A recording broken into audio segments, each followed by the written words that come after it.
আসসালামু আলাইকুম, welcome back to my YouTube channel. কেমন আছেন বন্ধুরা? আশা করি অনেক ভালো আছেন। আমার টাইটেল আর থাম্বনেল থেকে অনেকে বুঝতে পেরে গেছেন যে আজকে আমি কী রেসিপি শেয়ার করতে চলেছি। হ্যাঁ বন্ধুরা, আজকে আমি আপনাদের সঙ্গে শেয়ার করছি শাটিং মাছ রেসিপি। এই রেসিপিটা মাংসকেও হার মানাবে। শুধু আমার টিপসগুলো ফলো করবেন এবং আমার রান্নাগুলো মন দিয়ে দেখবেন।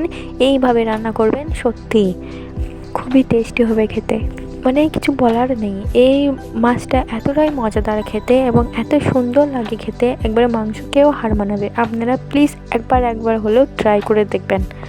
তো আমি মাছগুলো, এখানে আমার দুটো মাছ ছিল, দুটো মাছ আমি ভালোভাবে বানিয়ে ধুয়ে নিয়েছি। তো আমি এইগুলোকে আর একবার ভালোভাবে ধুয়ে নিচ্ছি।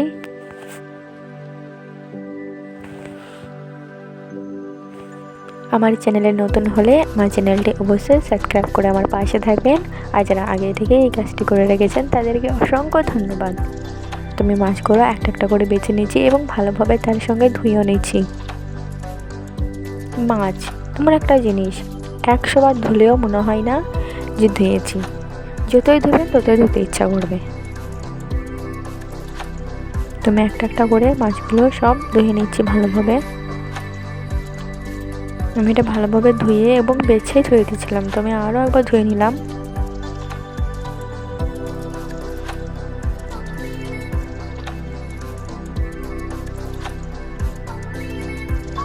অনেকেই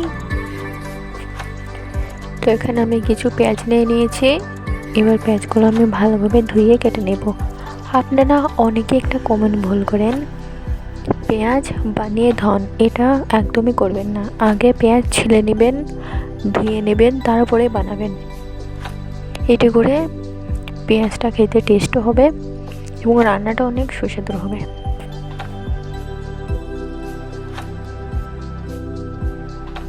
তো পেঁয়াজগুলো আমি একটু হাতে করে ভেঙে দিচ্ছি, যাতে আমার রান্নাটা যখন আমি মাখাবো তখন আর ভাঙতে হবে না।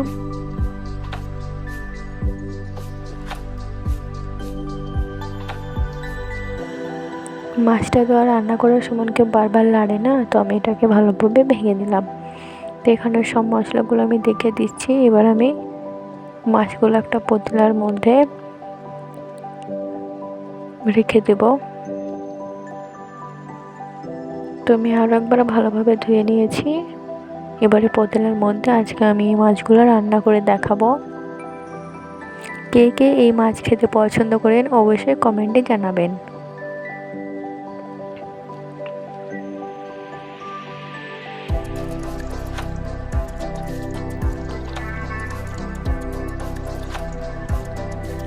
তো আমি মাছগুলো ভালোভাবে বিছিয়ে দিচ্ছি।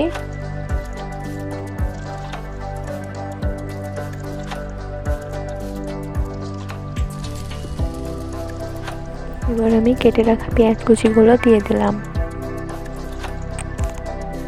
লঙ্কাটা আপনারা পরিমাণ মতোই দেবেন।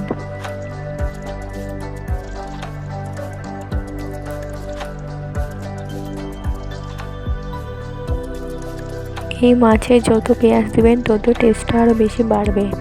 আর সঙ্গে ধনের পাতা তো একদমই দিতে ভুলবেন না। এবার দিয়ে দিলাম স্বাদ মতো লবণ,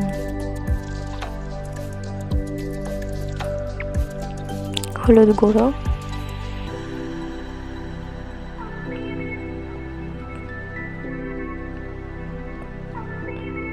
লঙ্কার গুঁড়ো,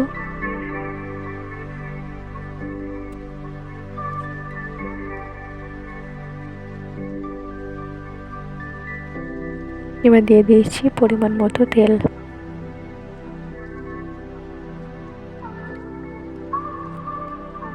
এই কাজটা আমি প্রতিটা রান্নাতেই করে থাকি। আমি মশলাগুলো ভালোভাবে দিয়ে দেওয়ার পর আমি হাতে করে সুন্দরভাবে মেখে নেওয়ার কারণ মশলাগুলো ভালোভাবে মাছের গায়ে লেগে যায়।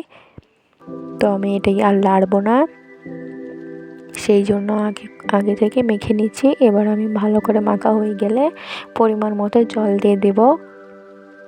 খেয়াল করবেন এই মাছে জলটা বেশি দেবেন না, অল্প করে দেবেন। তোমার মাখানো হয়ে গেছে।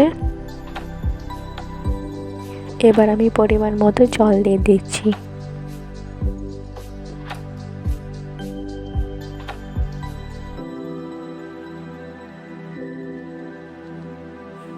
এবার আমি রান্নাটা চাপিয়ে দেব।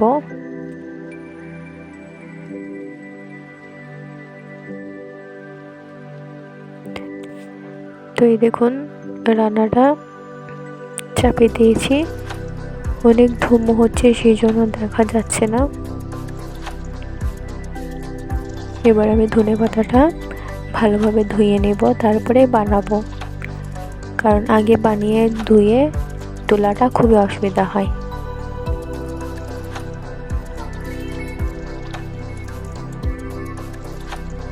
এবার আমি দিয়ে দিয়েছি ধনেপাতা কুচি,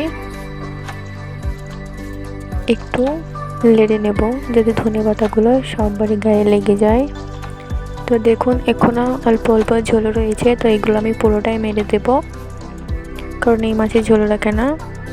পুরো ভিডিওটা দেখার জন্য অসংখ্য ধন্যবাদ।